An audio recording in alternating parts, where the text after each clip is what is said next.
Pastor Bujingo abizzemu nera ate yegula vita omutujju akikoledde fiye mutoni muna ayina kyabagamba tosuba bulisha kashi nkulamusizza ku buyinzanisha Sylvia gye baleko omukwano kipenzi gy'otuusizzaako engalo olunaku olwaleero era kansuubire nti Omukama abakuumye bulungi.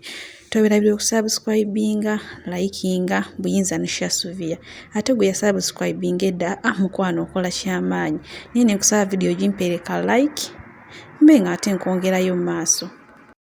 Butereevu tutandise n'amawulire gaffe.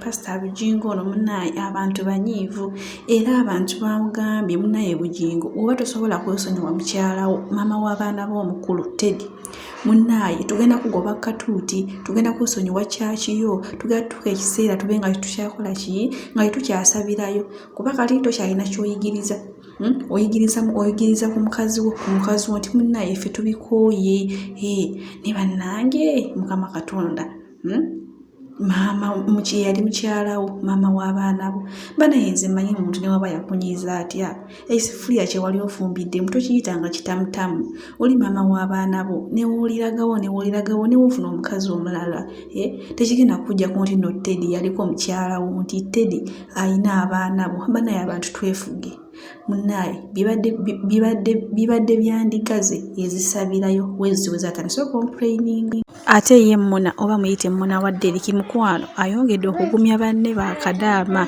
era nga wogeno muwulira mu kavidiyo awo bambi ye ayongedde bagumiza ddala nenga bambi mukwano kipenzi tuwerabira okusubscribinga likinga buyinzanisha Sylvia ate gwe yalikinga edda mukwano wakola kyamaanyi. So you are proud of being Kadama nonsense. Sweetheart, I'm sorry, but I'm gonna reverse the word nonsense back to you. I'm not trying to be rude or to abuse you, but whenever you're ashamed of your past, that means that you're shortening the chances to brighten your future. Do you know the reason as to why they put programs like omutujju? They always bring rich, famous people to tell their stories because their stories encourage very many people to keep working hard. They inspire those who are hopeless to keep the hope so that one day there will be somebody in life just like those people they bring on the show. And do you know how many people we have inspired? Abana bangi abali mu biyumba omwana atuuka ku extent eremererwa okukola, but because for us to avoid it against, we are proud of this job. We have encouraged very many girls to stay at work. Somebody looks at me, somebody looks at Phoebe, somebody looks at Asha Kamabamu Sibako, somebody looks at Brisha Cash. Her story was so sad. But omwana agumana gamba olaba those girls baguma ne bakola. Why me? This is not my home. One day I will also go back home. So we've inspired very many. We've encouraged very many to stay at work. And another thing, you to know me, it's because I was once a Kadama and I was so proud of it. You didn't know me before going to Chiyumba. When I was still young, mama ange during my holidays and my weekends, mama ange yampanga engoye nenzitwala mu butalo obwenjawulo netikanga omugugu nengenda mu tax park nengenda mu butalo obwenjawulo nentunda engoye and nobody used even to recognize me.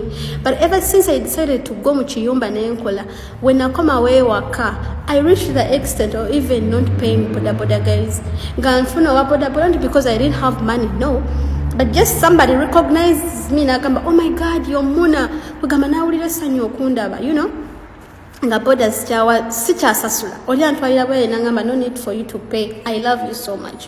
When I was in Dubai once nafunako taxi, reaching inside I didn't know that the guy was a Ugandan, and when I went, you know, my voice is so unique. Omuvubuka nagamba eddoboozi lyo ninga alimanyi okukyuka emabega nga yensi nagamba naye Muna, I love you so much. The guy was so happy. Yantwalira bwerere nampa ne namba yesimu nangamba anytime you want to go anywhere just call me, I will always come. You know what it means to be proud Kadama?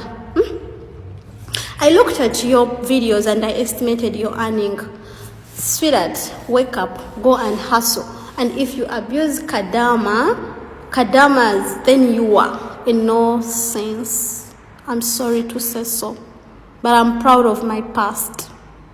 ate ye mwana muwala Fiye Mutoni afunye akamwenyumwenyu ku matama oluvannyuma lwa Gravity omutujju okuvaayo n'amuwa ennyimba 2 za bwereere n'amuwa ne recording ya bwereere era Gravity omutujju agambye mwana muwala ono ye amulabamu talenti y'amaanyi tekisooka ayina eddoboozi mwana kwegamba ye amuyimbira bulungi n'amuwa ennyimba 2 za bwereere atamanyi Fiye Mutoni yono eyali muka MC Cats eyakuyimbira mbeera eno nze nga laavu yenfunyafunya naye nange ebyokuyimba siyimanyi byangwa kkono bannaye ninga bambi temwerabira okusubscribinga buyinza ne share subiya likinga ate munaye akavidiyo kabe nga keeyongerayo mu maaso osobola n'okunnoonyaako ku TikTok buyinza ne share subiya Instagram buyinza ne share subiya Facebook page buyinza ne share subiya buli shakashi muyina mu maaso awo tosobwa komedi we kama abankuumire abawo olunaku olulungi bye bye